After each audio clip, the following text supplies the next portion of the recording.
Welcome to week one, live session portfolio two, business and marketing. Thank you for being with us today. So what we're going to do is we're going to do, of course, an overview of the class, but we're also going to do a little value added, I hope, by sharing some of the discussions and activities that we do for the campus class as well. The first thing I'd like to do is just share a little bit about who I am and where I come from. I'm a Midwestern girl. I spent 26 years in Missouri before I moved to Florida about 18 years ago. So I've been in Florida ever since. I have to say, I love the winter weather down here. I never thought I would be a teacher, but I found Full Sail, or Full Sail found me. And I love teaching and I love Full Sail students, and I plan to stay if they'll let me. So I have a background in marketing, sales, finance, construction, um, a little bit of everything. So maybe that makes me an okay instructor for research and analysis, which is what we focus on this month. But hi, everybody. And we also have with us the other Portfolio 2 instructor, Jim Mullins, and I'll step back and let him say hi. Hello, everybody. I've been here 9 years at Full Sail. My background is actually in healthcare. I was a healthcare executive, and I came down here. Most of my experience has been in hospitals, and I have been associated with some group medical practices. I've worked with some really big corporations, and have been in boardroom settings and have served as the chief strategic officer for a 500-bed hospital. My background as far as entertainment is concerned only includes the 40 films I've been in. I studied acting about 15 years ago, and I've been in maybe 40 films with either student films or independent films. The interesting thing is all those student films were shot before I ever came to work for Full Sail. So I didn't know if you knew that, Nikki. I've never done a student film since I've been at Full Sail. Yeah, we all have former lives. My connection. I don't have time for it now. My connection to Full Sail is not actually through business. It's actually through graphic design. I used to be a graphic designer, and I used to put together print advertising campaigns. So, my connection is actually more to a completely different degree program. But, here I am in the business program, and I like it too. So, this map of the world, I was trying to find which country Missouri was in. It's in the middle of Africa. It's that green spot right there. Well, Jim's from Alabama, so he probably believes. I had it some far place, far away. So. Yeah. Sharon, tell us a little bit about yourself. Where are you from, and what would you like to do when you graduate? Oh, wow. Okay.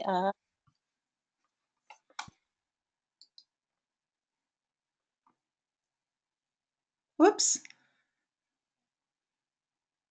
Well, we lost Sharon, but she'll make her way back. Don't worry. Let's see. We have another guest. She might be typing. So possibly we have Tajania or I'm not sure if I'm saying your name right, so please correct me. But either say hello or type something in the box for us so we know where you're from.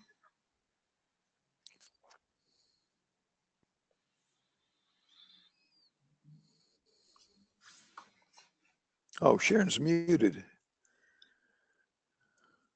How do we mute? Let's see, Sharon, you are unmuted.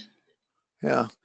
I have unmuted you, so I don't know what the issue is.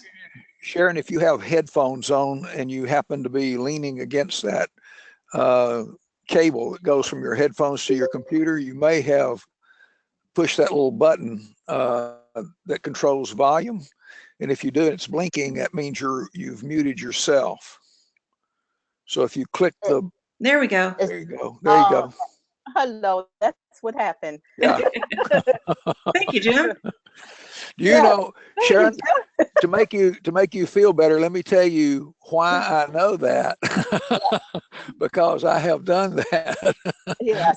I think we all have. And I was like, my story is pretty long, and I said, oh, it was going to take a few minutes here to put it in the little chat area.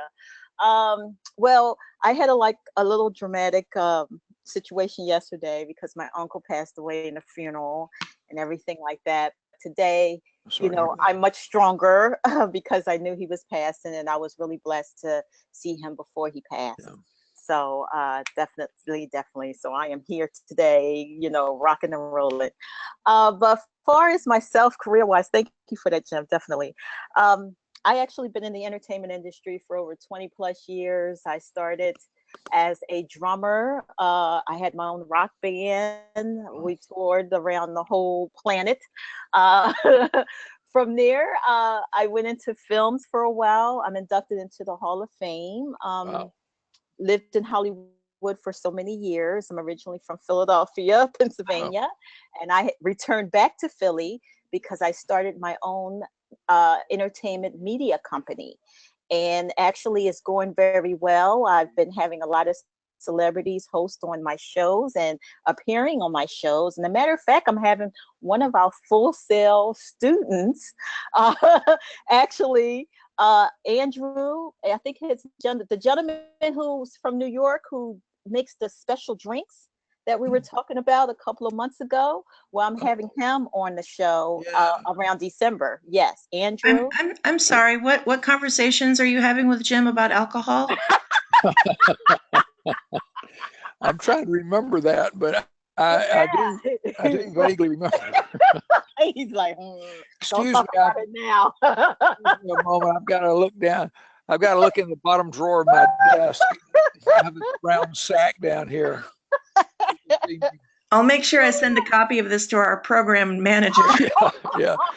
People see me drinking out of this brown sack. I tell them it's just special water. Oh, that's funny.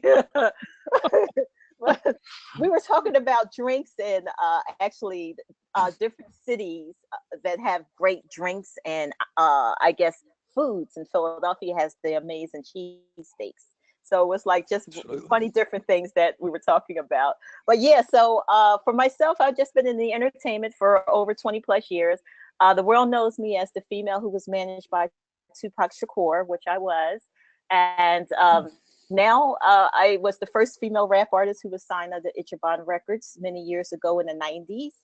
And I've just been in the music industry for a very long time. I chose Full Sail. I knew about Full Sail a long time ago. Before we had online, because I would be in the studio and I'm saying, oh, I want to go to this school one day, but I knew I just couldn't just go there and be there 5 days a week for classes. So I'm here now as an entertainment business major, rocking and rolling, looking towards the future to run my company so awesomely and continue on to my next saga and chapters of my life. Have you ever been to the campus, Sharon? Oh, actually, I have not, but so far, a few of the instructors has invited me, and they would like for me to be a guest speaker when I do appear, and I would love that. I said definitely. I thank them for the opportunity. I want you to bring me a Philly cheesesteak. I'll definitely do that.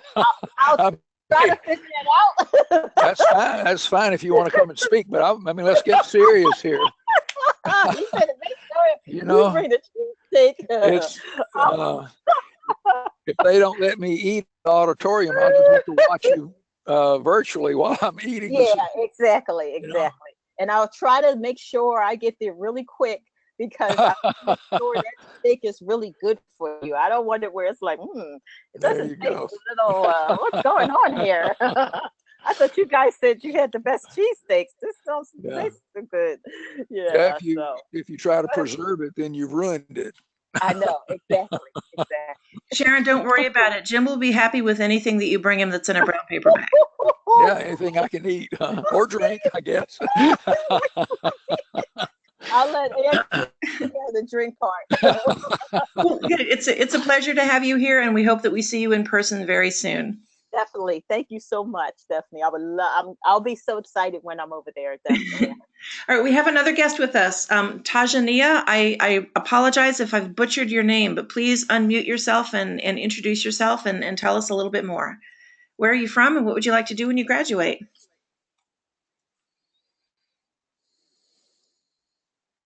It's Tajane, but you could just say Taj. Taj? I'm from Brooklyn. Yeah. I'm from Brooklyn, New York, and after I graduate, I would like to intern for a music label, hopefully. Very Good cool. plan. Yep. Yeah. How are there a lot of record labels in New York to choose from? Is that a good place to start? Yes, Sounds like it would be. it is. Good. Definitely. Okay. Wow. Well, Taj, maybe just to- if we can get Sharon to do a guest speaking session, we can send you the link and you guys can meet virtually.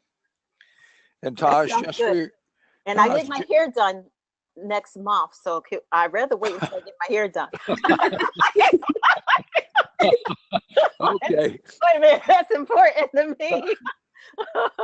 Taj, I was just going to let you know that Nikki butchers my name too. There's only one syllable. It's Jim. I Okay, honestly Nikki. don't know what he's talking about. It's that brown bag in my bottom drawer. Yeah. You guys are It's a too good- much.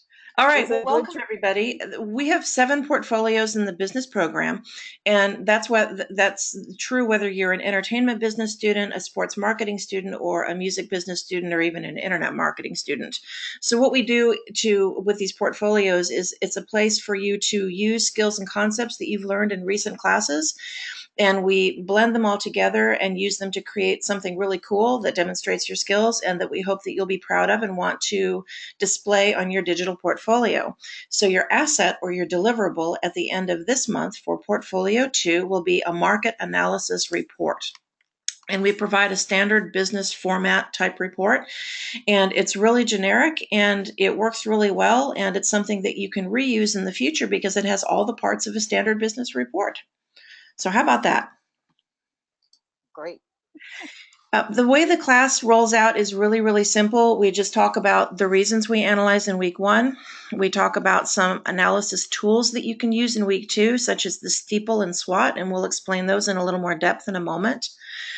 We do something called the McGraw-Hill practice marketing game in week 3, which gives you an opportunity to pretend that you're a marketing director and that you're responding to environmental cues in order to help your business succeed against the competition.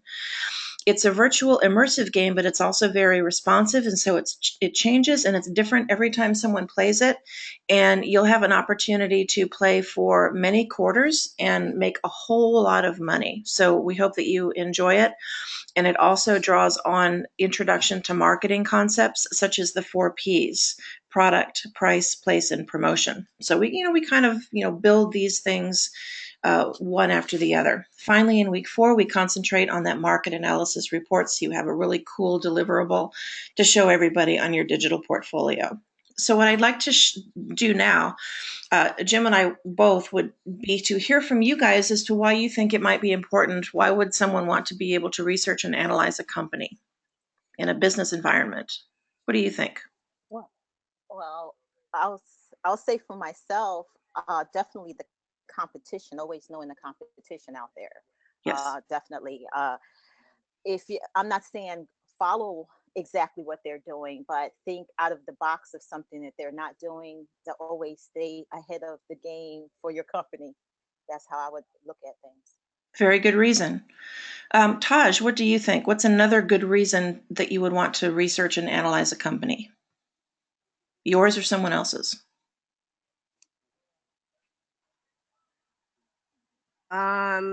For growth, you could research for other ideas, new ideas you can innovate for your company. Absolutely. You could maybe benchmark against other successful companies, and you could recognize opportunities in the environment that give you a place to grow. Very good. If you're looking for a job, researching a company can uncover something that's a good cultural fit for you or a good geographic fit, right?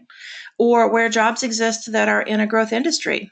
I mean, you can go to places and you can find out through labor statistics and other sources, what parts of the entertainment industry are actually needing a certain job description, a certain job title, and what parts of the industry are actually shrinking a little bit, where maybe, that position is in less need than others. And it's a good way to position yourself for success in the future. Generally speaking, we want to research and analyze a company in a business setting to solve a problem, to answer a need, or take advantage of an opportunity. So that can come in many shapes. Maybe you want to change the product design or the service design. Maybe you want to change your target market segment. Maybe you want to change your marketing message. Any of these things are very reasonable excuses for researching a company, not just yours internally and externally, but other companies as well. So we will have an opportunity to do a little bit of that. In this class, I encourage you to go ahead and read as much as you possibly can in activities that are unweighted because they provide a lot of helpful information. For instance, in the Welcome to ENT2 activity, underneath the course overview category, you have not only a syllabus, but also a class schedule. It's called Course at a Glance, that tells you all of the topics that we'll be studying each week and makes recommendations as to when you should sink your teeth into the reading or the studying so that you stay ahead of the schedule and don't fall behind when it gets really important, like on a Sunday night.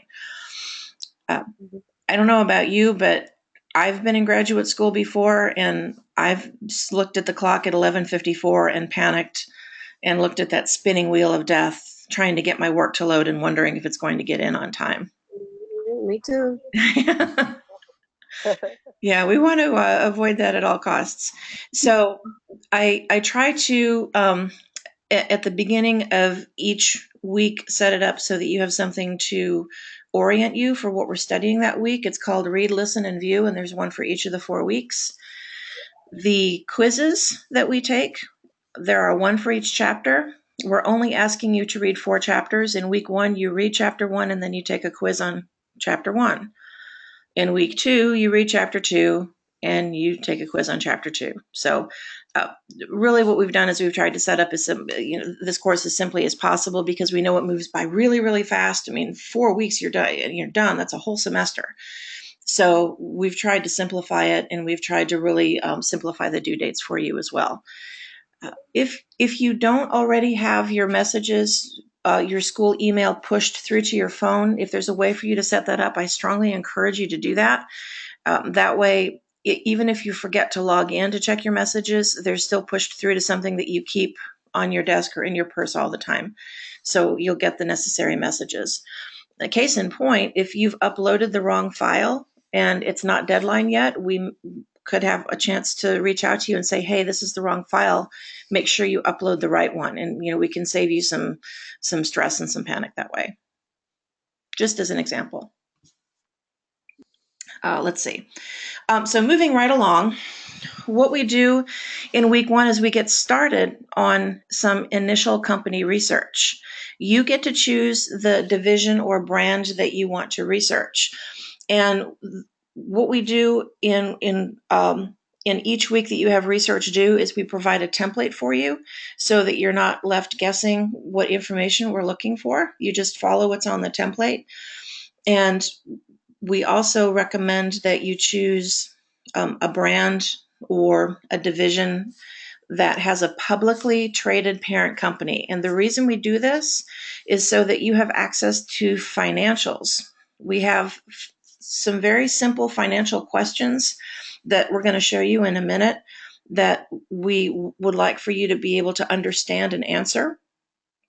And for some of us, especially in the music business program and entertainment business programs, you may be taking Introduction to Business Accounting at the same time or very near the time that you take this class.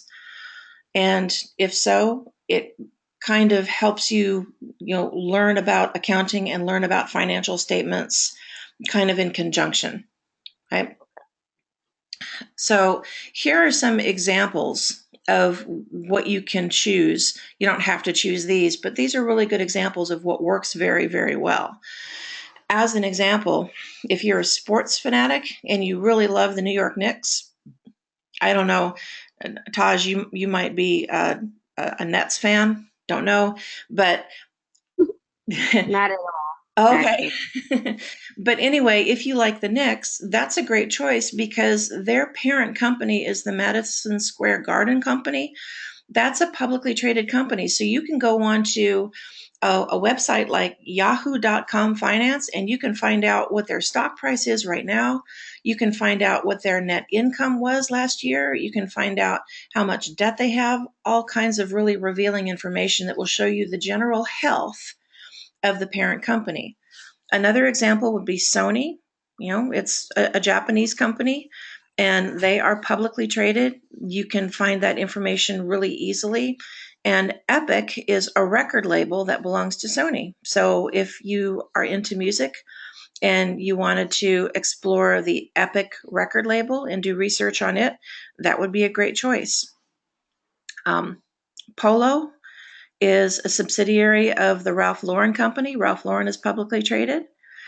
And Ticketmaster is a subsidiary of Live Nation, and Live Nation is publicly traded. So these are all really good examples of divisions or brands that you might want to be interested in researching, but also have parent companies that are publicly traded and would make it really easy for you to fulfill the financial requirements in week one.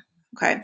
So I think it's important, Nikki, for everybody to keep in mind too, who's listening to this, that what you're saying is exactly right. And it's easy to, sometimes there might be a company that you're familiar with, and because you're so familiar with it, you just assume that it is publicly traded. And right. you kind of go down that path until it's really late into the assignment's due, and suddenly you can't find that, and you look and look and look and you look and it's not there because it's not publicly traded. Right. Nikki mentioned a great example of the New York Knicks, and she explained why that is.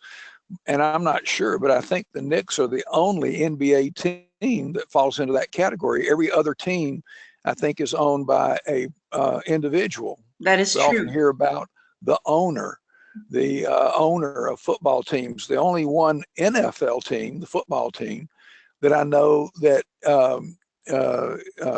is owned by shareholders would be the Green Bay Packers, and that stock is not publicly traded. I don't know how that corporation's set up, so I don't know if you can actually go in and check it. So when you hear these examples, and when you hear Nikki giving the example of the New York Knicks, don't take that to mean that all basketball teams are good examples, or that any of them should be used for the assignment, because I think as you go into the program and you have to do a lot of research in this course, you're going to find yourself kind of between a rock and a hard spot because you chose something that you can't really research that well.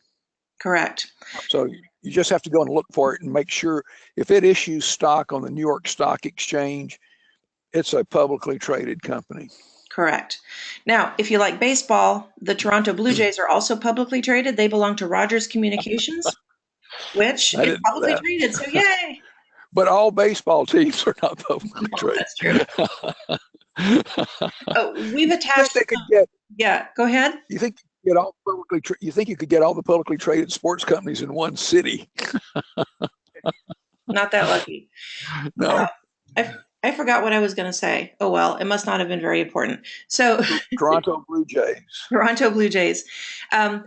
Pressing on, we'll have to move through this pretty quickly. I don't want to scare you and think that we're not going to talk to you anymore about financial analyses, but I would like to take the opportunity to share with you two important things. First of all, the 5 numbers that you see on this slide right here called basic financial analyses, these are the only metrics that we're looking for that are financially related. So yay! Important point number 2, there's a really cool PDF that we've created that walks you through the yahoo.com finance site step by step and shows you exactly where to get all of these things. Okay. These are simple numbers. How much money did we make last year? Do we have a lot of debt? Are we worth more than we owe? How is the stock price doing in comparison to the market index as an average? Is it doing better or is it doing worse? Context is king. These are some very simple financial metrics that can help you understand in a very broad sense what the financial health of the parent company is. And that will have either a direct or an indirect impact on what you can or cannot recommend for a division or a brand that is a subsidiary of the parent company. Okay. Any quick questions about that before we move on? No. Okay, great. So long story short, we don't leave you twisting in the wind. We have some really good PDF attachments for that first initial company research assignment. Make sure that you go through them. They will really, really help you, I promise. So at the end of week 1 and at the end of week 2, we have preliminary research assignments that will both feed into the week 4 market research, market analysis report, excuse me. In week 2, this is where we start exploring those analysis tools that we talked about earlier. At the end of week 2, the environmental analysis will be due. And what we use here, the two tools that we focus on are the Steeple and the SWOT. Now, who remembers what SWOT stands for? I know you had this in business management. And I forgot. Okay. I had to go right back in my notes for that one. That's going to take a while. That's okay. That's why we're here. I forgot. I'm not going to lie to you. I forgot. All right. How about you, Taj? Do you remember any of the elements of the SWOT? She's thinking. Say that again. Do you remember any of the elements of the SWOT analysis? What the letters stand for? Mm. SWOT. That's okay. We won't leave you twisting in the wind for too long. I went ahead and typed it into the chat box, and it's right there. Oh, yes. That's what now it rings a bell. Strengths, weaknesses, opportunities, and threats. So we use that tool to examine the inside of the company, strengths and weaknesses. And then we use the other half of it to examine what's going on outside the company. These are the opportunities and the threats. And to make the SWOT analysis even richer, we have you do a Steeple analysis. Anyone ever heard of a Steeple before? No. Okay. I've seen it, but that's it. I'm going to tell you guys what the letters stand for. Are you ready? Here it comes. Sociological, technological, economic, ecological, political, legal, ethical. Okay? So all of these are environmental factors, and any of these could have an impact on your company. Any of these environmental factors could represent opportunities or threats. And so we have you take a look at what's going on in the environment so you can identify the situation today. And that will enrich your SWOT analysis. Yay. With the, I'm sorry, can you say that one more time? You want me to say it again? Technological, economical, Ecological, political, legal, and ethical.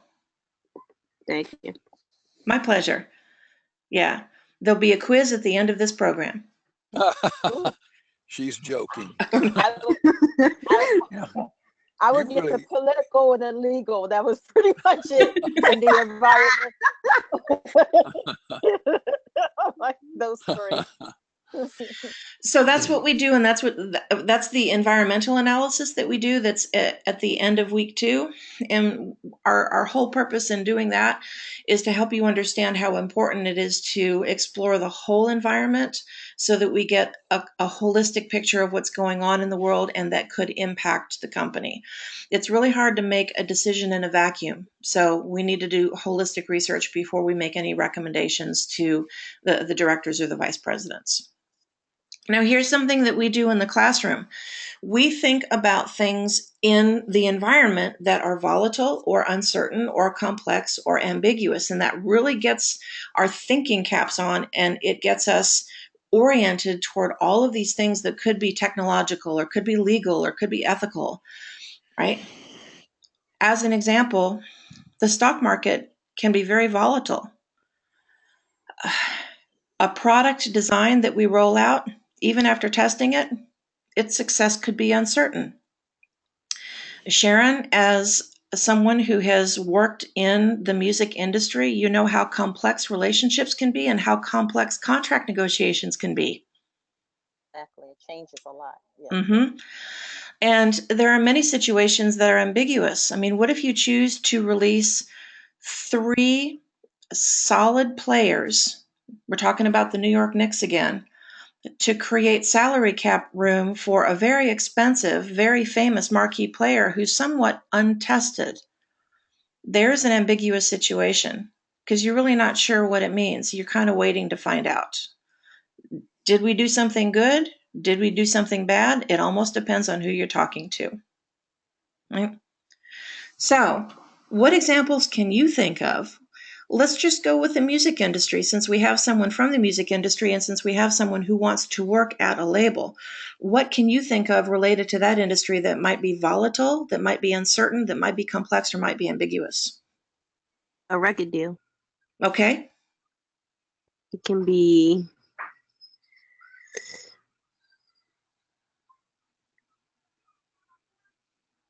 What else? Also, an artist you sign, Oh, yeah. can be a liability. A volatile. Really can be major. I That's why I'm so happy about social media, because that helps a lot to look at their track record, to basically see maybe what kind of artists you possibly are interested in, and is this going to be a risk for us? Just their lifestyle, not Yeah. their music per se. Didn't Kanye just cancel several tour dates after his, Mhm. right? Yeah, And admitted to the hospital for undisclosed reasons.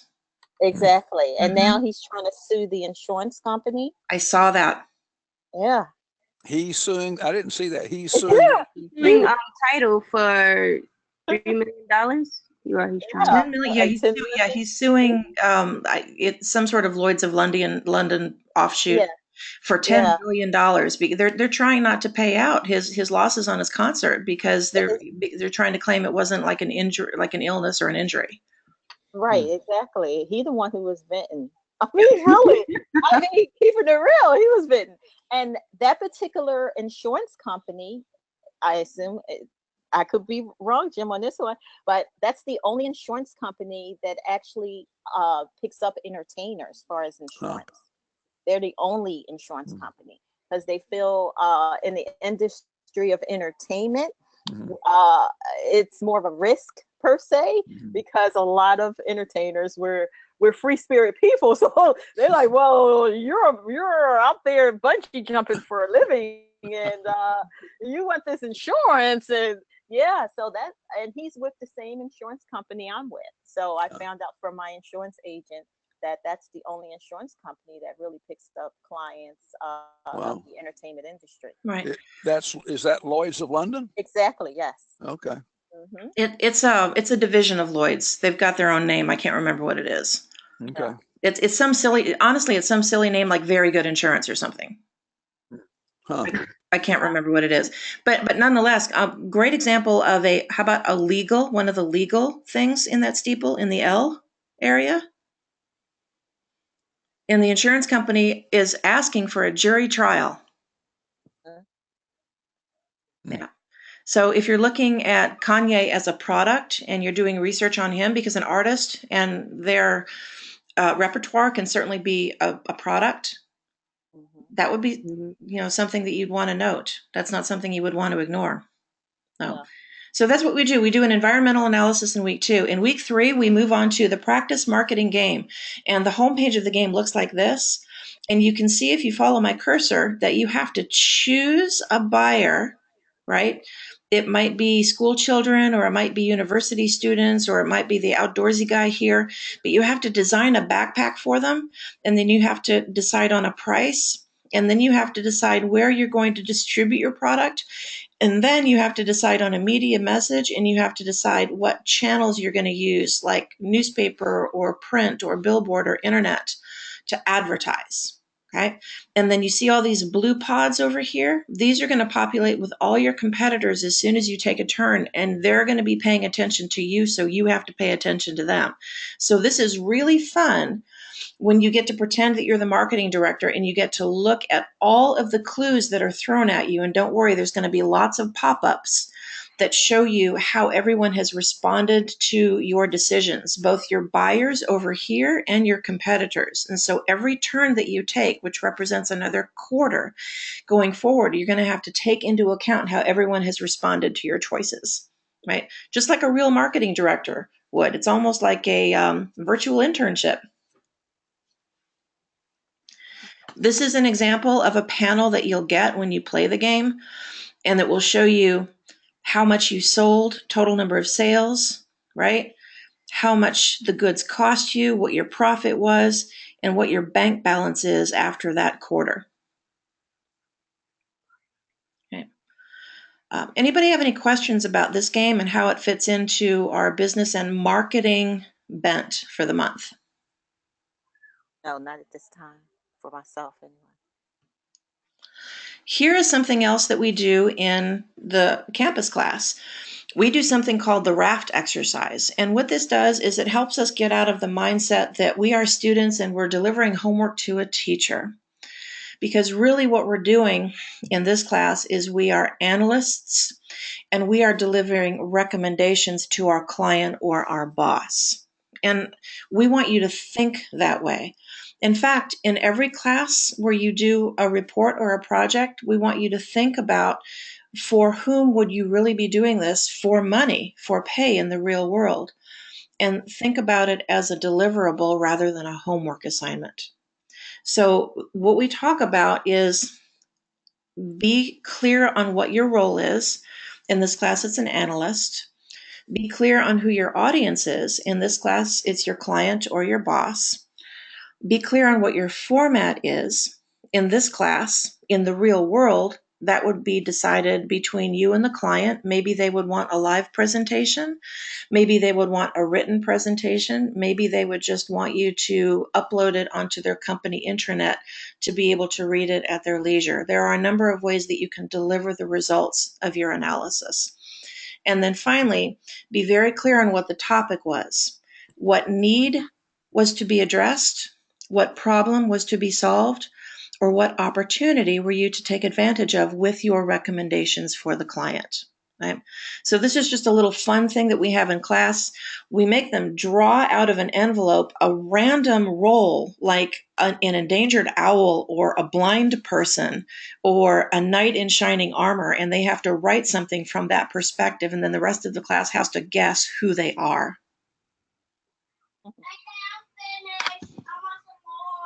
Oh, somebody thinks that's fun. Oh.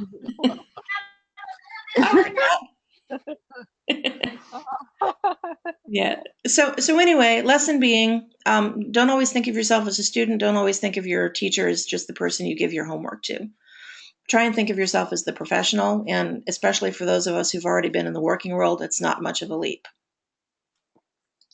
Finally, in week 4, we put together our market analysis report. In each one of the major assignments, we attach helpful PDFs that we've created to guide you through the steps. There is, as there are for all of our research assignments this month, a template. This one is a standard business report template that starts with an executive summary and then goes through the objective, the methodology, which is how you collected the information, then your findings, your conclusions, and finally your recommendations. Because what's all this research for if you can't use it to develop insights and make recommendations that are future-oriented, that help your client understand what they should do in the near future? I think that Jim has a tip or two about the executive summary. So I know he said something about it before, and not to put him on the spot, but I'm going to give him a chance to talk. Oh, you always put me on the spot. I like it. Excuse me. I think the thing that I normally point out to people when they're writing their final report, which is the week 4 assignment, they're doing their analysis, and they have something in the final report referred to as the executive summary. And the problem that I see with that all the time is that people who take this course will write it as though it's an introduction to the course, because it's the first thing that would appear when, if you were a consultant to a company and you present a package to that chief executive who has authorized the study. When they open it up, the first page is going to be the executive summary. And so because it's first, when students look at it, and I think it is mentioned, what I'm going to say is mentioned in the instructions, but oftentimes students go intuitively by what they see. And because it's first, they say this report is going to look at all these things, and it's going to be great, and it's going to help you look at this stuff, and blah, blah, blah, blah, blah. That's not what the executive summary does. The executive summary is first in the report, but it's the last thing you write, because you have to pull from all of the other sections. You're taking actually the most important information from every one of the other sections you have, including conclusions and recommendations and data, and you're putting it in the executive summary. The reason it's first is it's the point at which all of the most important data is centered. And as the executive who has hired you to do this, they want to know what they have committed to paying you a lot of money for your work. They want to know what the bottom line is. And they don't want to know just that you recommend doing A or B. They want to know how you got there. And it's a lot quicker for them to open that executive summary and see how this is built up. It actually begins with the data and ends with the recommendation.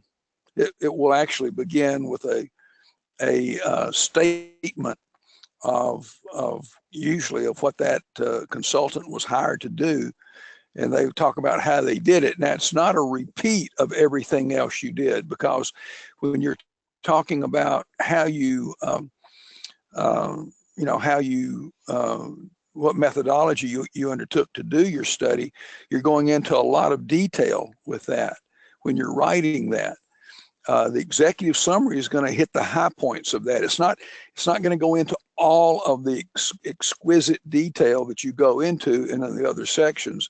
So when you make your recommendations, but it's not just 3 short sentences, do this, do this, do this. When you're writing the recommendations, you're expressing you're talking about the recommendations and how they fit into being successful, and you're expounding on that. In the executive summary, you're not going into all of that detail that you should be going into when you're writing it. So each section is in a great deal of detail. It shouldn't be taken as just something that's, quick and dirty. And yet when the executive summary is written, it takes the most important pieces of every part and puts it there, but it doesn't go into the exquisite detail that you go into in each section. So that's probably took too long to explain that, but that's my pet peeve, and that's the first thing. I've gotten to the point where it's the first thing I look at, and I got to tell you, 90% of the time it's the first thing that I deduct points for, because it's just not done. It is the one place where students fall down, so we like to talk about it. What students tend to do in the executive summary is they tend to go, hi, this is a report on Nike. Research was done and recommendations were made. See below. That's not how you do an executive summary. In fact, it's so important that what we've done here is, you see this document right here that I'm circling with a cursor that says Market Analysis Report How-To Tips. There's an example of a good executive summary in there. So all you have to do is kind of use that as a template. Right. Furthermore, for every one of the research assignments that you have, you're going to have a template to follow. You're going to have an excellent A or A+ quality student example that you can look to. You're going to have a rubric, and you're going to have other PDFs that help you through the material. Let me scroll further down and show you what else we attach. You see this? This, for every one of your research assignments, is available to show you how to earn a perfect 100 score, right down to the single point. This is how you do it. So scroll all the way to the end of your instructions, and if you do exactly what it says, you can't help but get an A+ in the class. Also, don't forget that we're here to help. Okay, we're real people, and we like to talk to students. So make use of us. Actually, I'm not a real person. I'm a robot, but you can contact me anyway. A hologram, huh? It was a I'm a hologram. Yeah. Look, I've got to confess to something too. Nikki's right. We're here to help you, and we want to help you.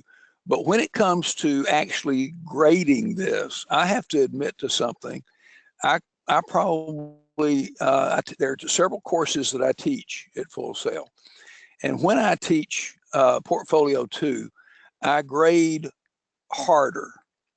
And the reason I grade harder is this course is set up so that you can put this project together and post it on your digital portfolio.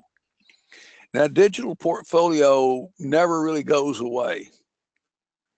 As you know, whatever you're going to put on the internet is going to always be out there. It's kind of a scary thought, but I take it as if I say, well, boy, he or she really tried hard there. I'll just kind of, give them kind of good on that, or I won't be as critical of that.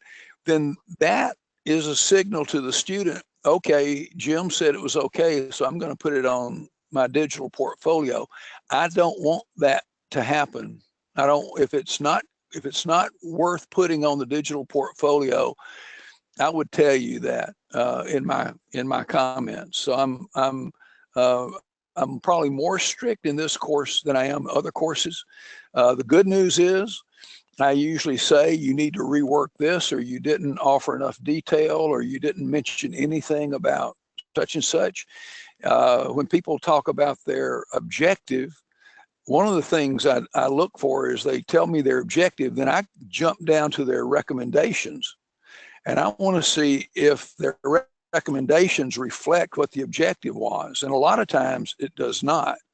They come up with an objective because they're just starting off, and they always want to tell me when the company was formed and when it was founded and who did it and all this really nice, interesting stuff, but they don't get to the information they need to do what they said they were going to do. And the recommendation might even be way off in another area. They just sort of leapfrog to that.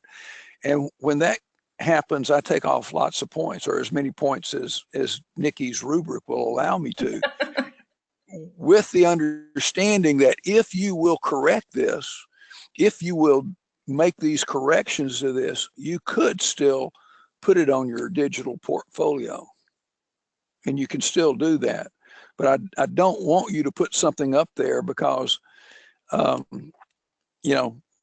somebody may see this one day when you're, trying to make a presentation.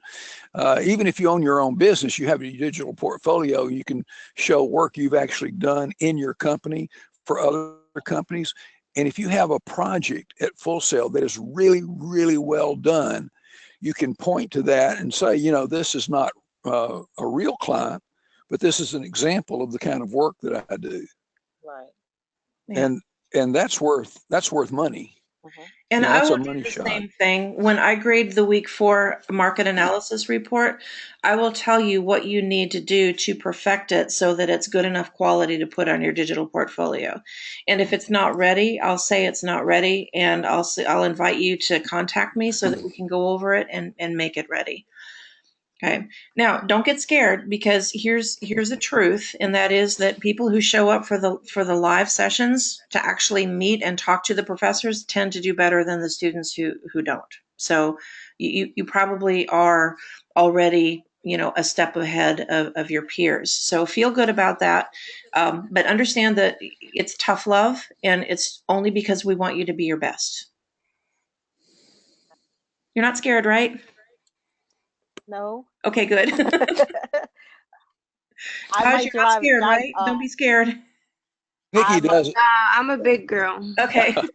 Nikki actually does all that just because she's a mean person. I do it for all the good reasons, but I'm only mean to Jim. I'll be asking Jim a lot of questions.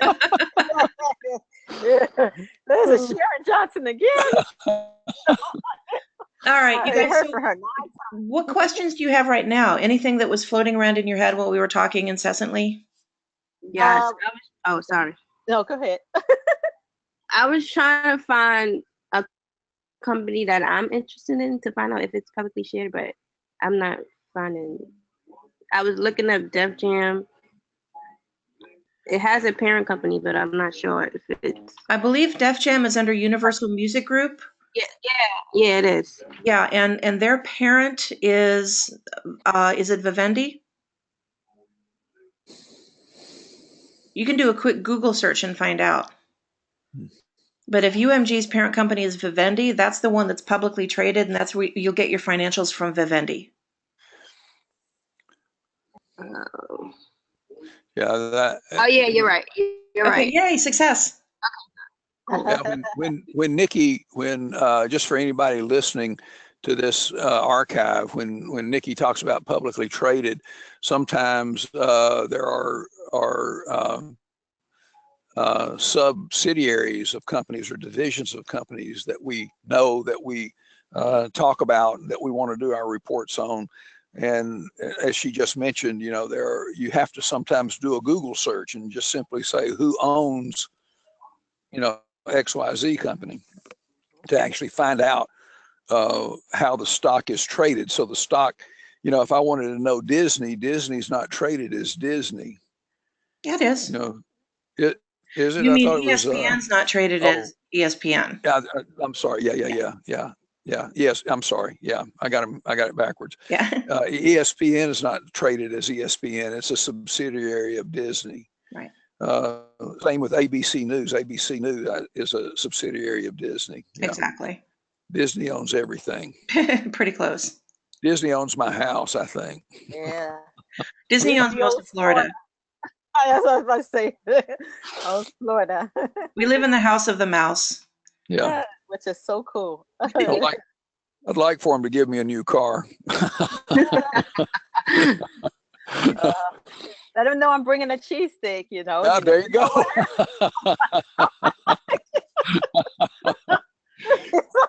We got to quit talking about that, Karen, because here it is at 8:26. I haven't had dinner tonight, and I got an hour ride home.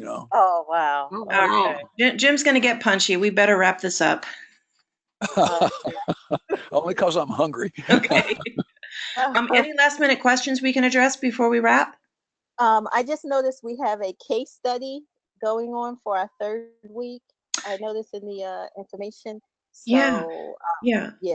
So actually, in week 3, our live session is a joint session with the campus students, and those are the case studies that they have to read, and we charge them with coming up with some practice recommendations for those cases. So we invite you to do the same. Okay. All right. So we have to participate in that as well for that. Well, you don't have to, but we'd love you to. Okay. All right. Okay. That's the question I had. I was like, oh, okay. Let me see what's happening there. All right.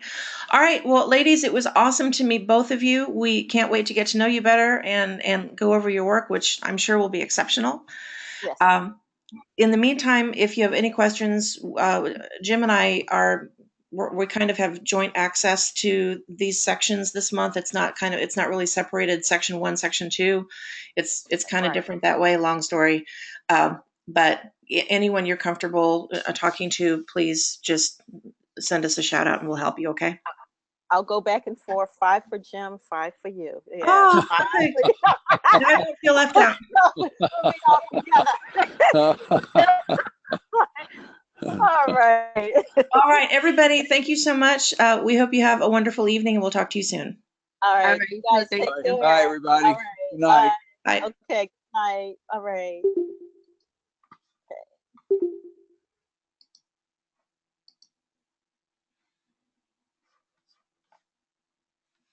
Okay, Nikki, another great job. Oh, thank you so much. Thank you for being my foil. Yeah. I didn't know if you were going to mention to them how we divided them up or anything.